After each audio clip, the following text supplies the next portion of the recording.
Welcome to Giver of Vlog, and this is an interview with Reverend Clyde. Hi there, I wanted to bring up, you might watch any type of church at all on TV. You have a lot of people running around now calling themselves apostles, prophets, master prophets, all these different kinds of things. To be honest with you, I don't know where they came up with these master prophet stuff. And I happen to believe there are modern day prophets and apostles. But when this is headlined and becomes the man instead of the message, I think there's a problem, because in 1 Corinthians 13:27 it says, "Now ye are the body of Christ, and members in particular, and God hath set some in the church, first apostles, secondarily prophets, thirdly teachers, after that miracles, then gifts of healings, helps, governments, diversities of tongues." It also goes on to say, are all apostles, are all prophets, are all teachers, are all workers of miracles, have all the gifts of healing, do all speak with tongues, do all interpret? But covet earnestly the best gifts, and yet show I unto you a more excellent way. And it's my point. I mean, you can be a prophet and apostle if you want, and all this, and you can be very good at it. But if you are not doing this, you're screwing up. Paul said in 1 Corinthians 13, "Though I speak with the tongues of men and angels, and have not charity, I have become a sounding brass or a tinkling cymbal.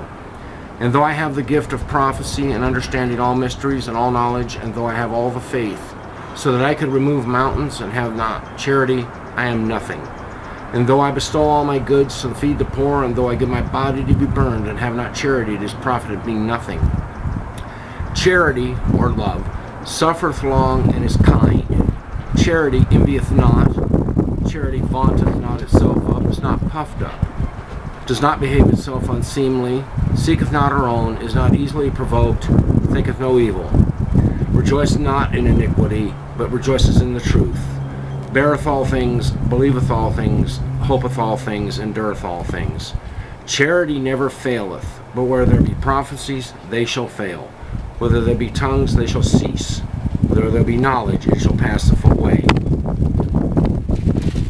Now what I'm getting at here is, you function all you want in the Spirit, and more power to you. I think it's fantastic. I love it. But if you don't know how to walk in love, whether you understand it or not, I mean, I didn't. I'll admit that my wife introduced me 1 Corinthians 13. I read it, I threw the Bible across the bed and said it isn't going to work. Well, it does work. And you see all these movies that talk about love being magic and all these various things. Well, it is. And if you're willing to give it a try, walk in love. Someone spits at you, love them. Someone swings on you, no matter how bad you want to knock them into next week, love them. Take them to prayer. Let God be the one that handles the problem, not you. Because if you go ahead and handle the problem, then it's over. There is nothing God needs to do for you after that. You've become the judge, jury, and executioner. Take everything to prayer. I probably should have started this off with take everything to prayer, but that's what it bottom line's down to. If you're having a hard time, take them to prayer. Thank you. Anything you would like to add, Reverend Jean? I can remember trying to explain love to him. The first thing I said, love, and he goes, "What's that?" And if you think it's hard trying to explain the concept, let alone the word of love, to someone who, and I'm happy to have to say, is doubtful. It was